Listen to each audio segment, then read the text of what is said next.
Radio जागो 90.4 FM studio में आज हमारे साथ हैं हरदोई के जिला पूर्ति अधिकारी कमल नयन सिंह। राष्ट्रीय खाद्य सुरक्षा योजना पूरे देश में लागू है और अब पिछले कोविड के समय से पूरे देश में एक राष्ट्र एक राशन कार्ड की थीम पर जो अब राशन सबको दिया जा रहा है, उसका लाभ जनता को बहुत पारदर्शी तरीके से मिल रहा है।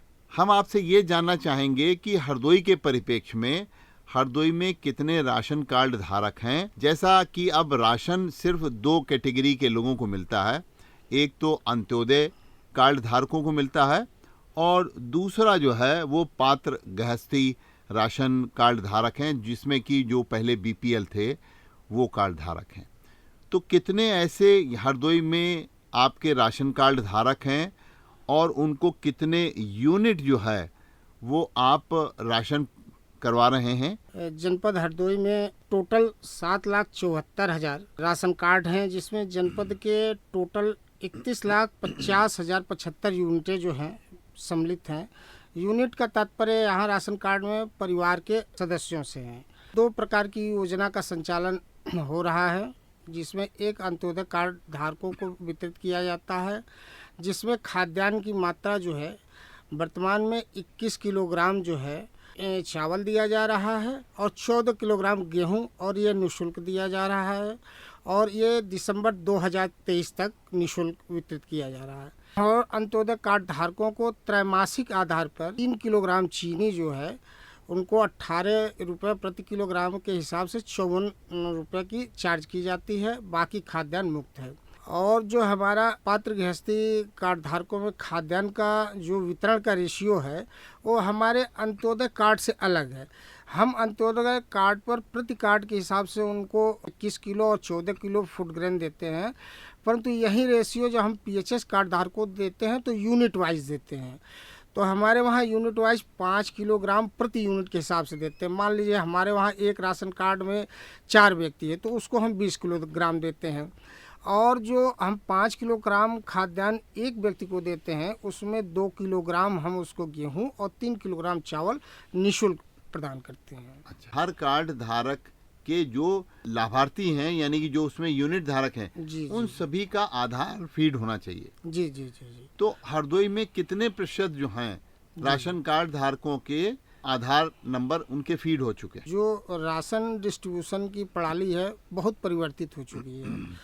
चूँकि हमारे वहाँ राशन वितरण अब हम ई पॉस मशीन के से करते हैं, जिसको पॉइंट ऑफ सेल मशीन भी कहा जाता है, और इसके लिए आवश्यक होता है कि प्रत्येक राशन कार्ड में जो परिवार के सदस्य हैं उनके हर के आधार को सीड कराया जाए।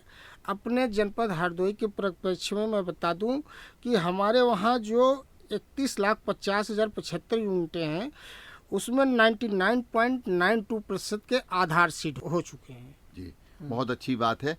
देखिए, हमारा ये प्रश्न आपसे पूछने का तात्पर्य ये था जी कि जिनका आधार उसमें फीड है, जी जी, यानी कि अगर कोई राशन लेने के लिए जाएगा अपना, ये अंत्योदय कार्ड धारक या पात्र गृहस्थी राशन कार्ड धारक, जी जी, इनके परिवार में जो लोग उस राशन में जिनका नाम फीड है, जी जी, उनमें से कोई भी व्यक्ति अगर राशन कार्ड की दुकान पे चला जाएगा, पब्लिक डिस्ट्रीब्यूशन सिस्टम पीडीएस की दुकान पे जाएगा, हाँ, तो उसको मिल सकता है, क्योंकि जो हमारा ई सिस्टम है उसमें उनका आधार नंबर फीड है।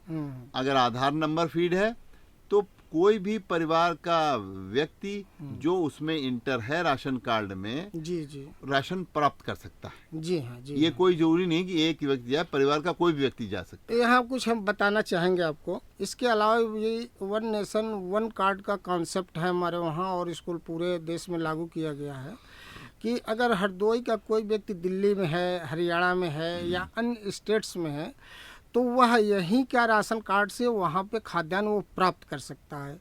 तो ये हम जानते हैं कि हमारे शहरों के बहुत से ऐसे श्रमिक हैं, हमारे समाज में तमाम गरीब श्रमिक हैं जो काम की तलाश में अन्य स्टेट्स को जाते हैं, तो वहाँ उनको नए राशन कार्ड बनवाने की दुश्वारियों का सामना न करना पड़े, इसलिए भारत सरकार की एक बहुत पूर्ण योजना के तहत वन नेशन वन कार्ड की सुविधा प्रदान की गई है कि ताकि ये प्रवासी मजदूर हैं जाएँ वहाँ पे स्थित राशन की दुकान पर अपना राशन कार्ड ले जाके उस प्रदेश में जो अनमन वस्तुएं दी जा रही हैं वो उसको सुविधा प्राप्त कर सकें। ये कॉन्सेप्ट बहुत बढ़िया बात है। हम श्रोताओं को ये बताना चाहते हैं कि मोदी सरकार की ये एक बड़ी उपलब्धि है कि वन नेशन वन कार्ड की जो ये प्रणाली उन्होंने लागू की है, यानी कि कोई भी हरदोई का राशन कार्ड धारक और उसमें कोई भी उसका परिवार का सदस्य अगर हरदोई की जगह वो दिल्ली, बम्बई, मद्रास में मजदूरी करने जाता है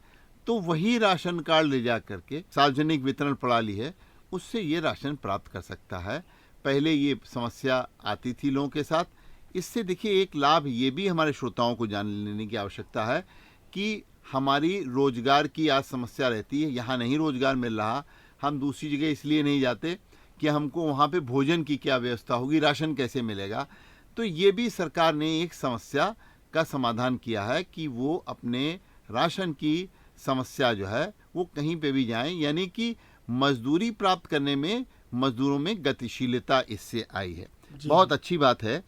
लेकिन ये आप बताइए, हरदोई के परिप्रेक्ष्य में हम लोग यहाँ बात कर रहे हैं, हरदोई जिले में कितनी जो है सार्वजनिक वितरण प्रणाली की दुकानें हैं जिनसे कि ये राशन कार्ड धारक अपना राशन ले सकते हैं। दूसरी बात ये कि राशन लेने के लिए जाते समय क्या औपचारिकताएं वहाँ पूरी करनी होती? अपने जनपद हरदोई में टोटल 1624 राशन की दुकानों से सार्वजनिक वितरण प्रणाली संचालित होती है और उसमें कार्ड धारक को एक विशेष दिवस पे हर महीने वितरण में उसमें खबरों के माध्यम से, पेपर के माध्यम से उनको इतला किया जाता है कि फला तिथि से लेकर फला तिथि तक का उस माह का खाद्यान्न वितरित किया जाएगा। इसमें कार्ड धारक सिर्फ अपना कार्ड लेके और दुकान पे जाए, चूँकि खाद्यान्न निःशुल्क मिलना है, उसमें अपना अंगूठा लगाए और अपना खाद्यान्न प्राप्त कर ले। मात्र इतनी ही औपचारिकता और कोई इसमें औपचारिकता नहीं है। इस समय हम देख रहे हैं कि हरदोई में खाद्यान्न जो है वो बाहरी जगहों से रैक के माध्यम से, यानी कि ट्रेन के पूरी की पूरी एक ट्रेन जा रही है, चाहे वो गेहूं की हो चाहे वो चावल की हो। ये कौन कौन सा खाद्यान्न और कहाँ कहाँ से हरदोई जिले में सार्वजनिक वितरण प्रणाली में यानी कि लोगों को राशन कार्ड धारकों को देने के लिए आ रहा है? FCI गोडाउंस में जो खाद्यान्न की मात्रा गेहूं की या चावल की कम होती है तो बाहरी स्टेट से जो है, क्योंकि रेलवे के माध्यम से वो आता है और उन गोदामों में भरा जाता है। और इस समय जैसे आप देखे होंगे गेहूं के वगैरह तमाम रैकें आई हैं और FCI में जो है वो गोदाम में उसको उतारा जाता है, फिर वहां से जो है ट्रांसपोर्टर के माध्यम से हमारी उचित दर दुकानों पे उसको पहुंचाया जाता है। तो ये जिम्मेदारी किसकी है? ये आपके विभाग की है जब रैक यहाँ FCI गोदाम में वो गेहूं आ जाए, या वो CWC के गोदामों में, स्टेट वेयर हाउसिंग कॉरपोरेशन के गोदामों में रख जाए, उसके बाद में वहाँ से लेकर के और राशन की दुकान तक पहुँचाने की जिम्मेदारी का क्या सिस्टम है? जी हाँ, यहाँ हम बताना चाहेंगे कि राशन FCI गोडाउन से लेकर और हमारे राशन की दुकानों तक पहुंचने की व्यवस्था में इसमें 2 एजेंसियां एक तरीके से काम करती हैं। अपने हरदोई जनपद के परिप्रेक्ष्य में यहाँ राज्य आवश्यक वस्तु निगम है जो डिस्पैच का कार्य करती है और FCI गोदामों से खाद्यान्न को ट्रकों में लोड कराती है और वो ट्रकों के माध्यम से जो है कि हमारे राशन की दुकानों तक पहुँचता है। FCI गोदाम पे सही मात्रा में गुणवत्तापूर्ण खाद्यान्न को लदवाने का कार्य राज्य आवश्यक वस्तु निगम का होता है और उसको पहुंचाने का और दुकान के एंड तक पहुंचाने का काम DSO जिला पूर्ति अधिकारी का दायित्व होता है कि उसको गुणवत्तापूर्ण मात्रा में दुकान तक उसको पहुंच करा दी जाए। यानी कि आपके विभाग जिला पूर्ति कार्यालय की जिम्मेदारी FCI या स्टेट वेयर हाउसिंग कॉरपोरेशन या सेंट्रल वेयर हाउसिंग कॉरपोरेशन के गोदाम में जो ये सार्वजनिक वितरण प्रणाली का खाद्यान्न रखा है उसको आपके सार्वजनिक वितरण प्रणाली की दुकानों तक पहुंचाने की जिम्मेदारी है। जी हाँ। चलिए, ये बहुत आवश्यक है हमारे श्रोताओं को जान लेना, क्योंकि लोग जानना चाहते हैं कि ये कैसे खाद्यान्न जो है वो ट्रेन से आने के बाद में फिर उपभोक्ता तक पहुंचता है। और ये इसलिए जानना भी जरूरी है क्योंकि इसमें काफ़ी शिकायतें आती रहती थीं। उन शिकायतों को दूर करने के लिए इनमें थोड़ा सा परिवर्तन किया गया है इस नीति में। उस नीति का लाभ जो है वो हमारे उपभोक्ताओं को मिल भी रहा है। जी हाँ, जी हाँ। आज हमारे स्टूडियो में आप आए और आपने जिला पूर्ति अधिकारी हैं आप हरदोई के, कमल नयन सिंह जी, आपने बहुत रोचक जानकारी हमारे श्रोताओं को दी, हमारे उपभोक्ताओं को दी, हमारे राशन कार्ड धारकों को दी। तो इसके लिए आपको बहुत बहुत धन्यवाद।